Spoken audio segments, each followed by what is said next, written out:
Hi, everyone. When was the last time you had tears? When was the last time you cried?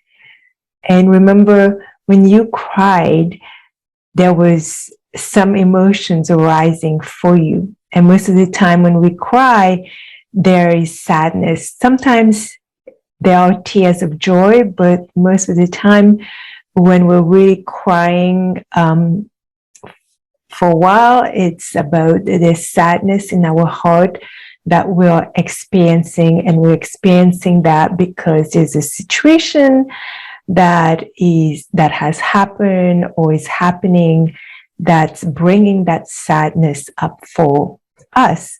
So it's normal to express that sadness through tears. So now, as a parent, and if you're a parent, and that's a common thing that happens, is when we see our children having tears and they're crying, and it triggers us. It triggers us. Maybe it's because it's happening often throughout the day or throughout the week, and there's a part of us that gets really triggered and we just want the crying to stop. So when a child is crying, just like an adult, sometimes we think, oh, the child is doing it on purpose. They're crying on purpose. Yes, they are crying and they're choosing to cry, but behind the crying, there's a good reason why they're crying.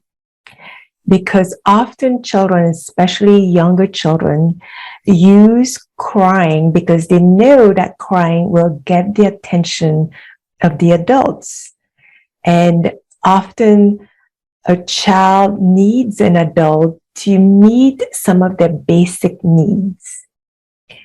And so it can be the need to feel safe, it's the need to get attention, to feel the love, to feel the comfort, to feel like they're supported, they're validated for who they are. There could be many, many reasons, but the crying is a tool that the child is using because underneath it, they're trying to get their needs met. So when a child is constantly crying, it's never that it's because there's nothing there. There's always something that the child is wanting and that the child is needing. So the crying is being used as a vehicle to get their needs met.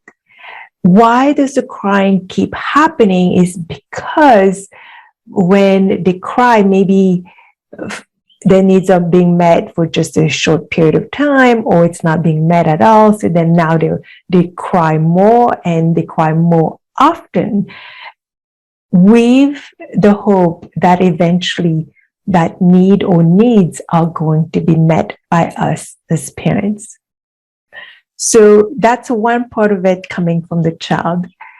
Now, what happens within us when we're getting triggered, experiencing that trigger when our child is crying, it's, if you've watched my videos, my previous videos on trigger, the trigger is just making us remember something. And it can be many things depending on your own experiences while growing up. What happened when you were crying? It could depend on not only your experiences, but what was happening in the environment as well. So it could be many things, but essentially the crying is triggering you because it's reminding you of something deeper that's unresolved for you. And when you feel that trigger, and that's what I will recommend to everyone that is just diving in to learn more about their triggers, who are more curious about their triggers and how they can manage their triggers better. The first thing first is to learn to step away from the situation. That's the first thing. And then eventually down the road, you will learn how to use different tools to help you stay in the situation and still being able to manage it from a place of being grounded and calm. But until then, the first thing to do is not to escalate it, because when you're triggered, you're taking back in the past, you're remembering something painful, and your emotions are high. And when your emotions are high, if you stay there and your child's emotions are also high, you know what happens. There's a big battle that goes on and nothing gets resolved. It's just leave everybody in a painful situation. So when you feel that you're being triggered, that, your child is crying and, you can't stay there and you can't stand it and you don't know what to do, you're wanting to make the child calm down, but the child is not coming down, you somehow need to step away from the situation. So if the child is older, you can leave them in one room and you go to another room and you do something about it. If the child is too small, you need to put him or her in a crib or leave him or her with somebody else that's there, do so. And then in order to shift your energy, you need to do something like a grounding. You may have to go outside if you can and walk barefoot on the ground, take some deep breath if you can, and just allow yourself to feel the different environment that you're in and let the emotions that are arising, frustration, anger, what it is, let that come down a notch. And if it can come down 2 notches, good. If it can come down even more, the better. But let it come down, and so that you feel calmer, first of all, before you step back into the environment where your child is in. So that can be grounding yourself. It can be simply going to the bathroom and wet your face so that it will help you become present in the very moment where you are in. Also, listening to some music that bring your nervous system down. You could go for a walk if you can. Do some brisk walk. You can exercise if that helps you. It can be anything, drinking some water, but anything that's going to help you move away from the situation and let your emotion diminish, the high intense emotion you were experiencing. Now, I'm not saying that you want to go indulge in eating or doing something that's destructive, because that's not going to be good for you. But doing something very quick, something you can do within 5-10 minutes, 15 if you can stretch it out. Very quick, that's at your fingertips that you can do.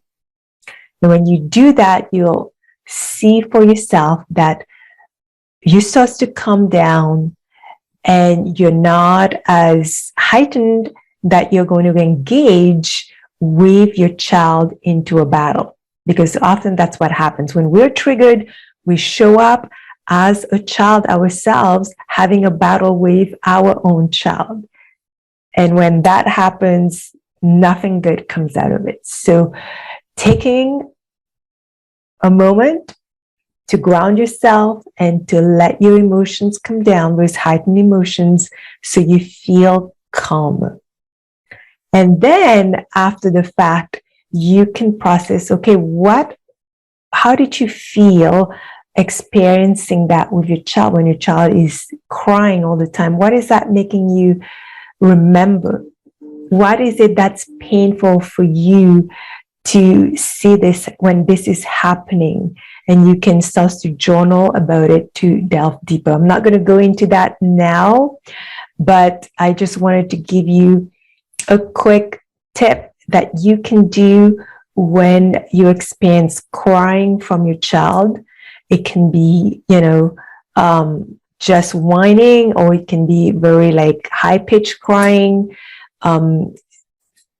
It can be either, but it's when you feel it's triggering to you, you know what to do now. So try that. And also allow the child, even if you don't know what to do, what are the needs that are wanting to be met. When you're calmer, you can just be with your child. And sometimes that's all the child needed, is your presence and you holding space for them. Because they want to know that they're going to be okay. Because a part of them still doesn't know that when they are feeling such strong emotion themselves, that they are going to be okay. And if you can be calm and you can hold space, and even if you don't know what to do, they automatically feed on your own energy, and they're like, okay, mom or dad is calm. That means they know that this shall pass and that I'm going to be okay most of the time. So even if you don't know how to fix it in the moment, it doesn't matter. If you can be there and you can be present, you can be calm with them, then that's what they need from you. Because a child always wants to be seen, to be heard, to feel accepted, to feel understood by their parents. And if they feel these, then they feel very safe with us, and then they can calm down. So try this, and it goes both ways. This work is not only understanding what's going on with your child, but also what's going on within you. That if you can't handle the situation, it's better to move away from the situation for 10, 15 minutes and then come back. If you can have a longer period of time and you need it, then good, take it. And then after the fact, you can come back and be with your child. And maybe they will still be crying, but you'll be more calm and more patient and more grounded, and you can be there for them. All right. So it's important to acknowledge our emotions, as well as acknowledging the emotions that our children are experiencing. And emotions, again, they're not good or bad. Often emotions are coming up because underneath those emotions, there are wounds, there's pain. For a child, again, it's the pain of their needs not being met most of the time, not understanding things, not knowing what to do. For us, when we're triggered, for adults, we are also remembering what happened in past experiences. And often those past experiences is when we were little as our child, that were never resolved. So we need to work through that in order to understand ourselves better. But for now, I'm going to leave you with this. And there's this famous quote with regards to emotions that needs to be expressed, because if they don't get expressed, they stay inside of our bodies and they can create a lot of havoc and even make us ill. So it goes like this: the feeling that cannot find its expression in tears will cause other organs to weep. So crying is actually very normal. So allow your child to cry. And if you can't handle the crying, I just told you what to do. But also allowing yourself to cry when you need to cry. It's important. It's normal to cry, be it you're a woman or man, girl or boy. Crying is healthy. Let the tears flow, because most of the time, when the tears flow, you'll feel so much lighter. You may feel drained because a lot of emotions have been expressed that were buried inside, but it's healthy to cry. So I'm going to leave you with this today. Thank you for listening to me. If you have any questions, feel free to reach out to me. You can comment below as well. And watch out for my next video, which is all about how to manage triggers and emotions. That's what I do. That's what I help parents with. So yeah, if you have any questions, just reach out to me and I will be happy to help you.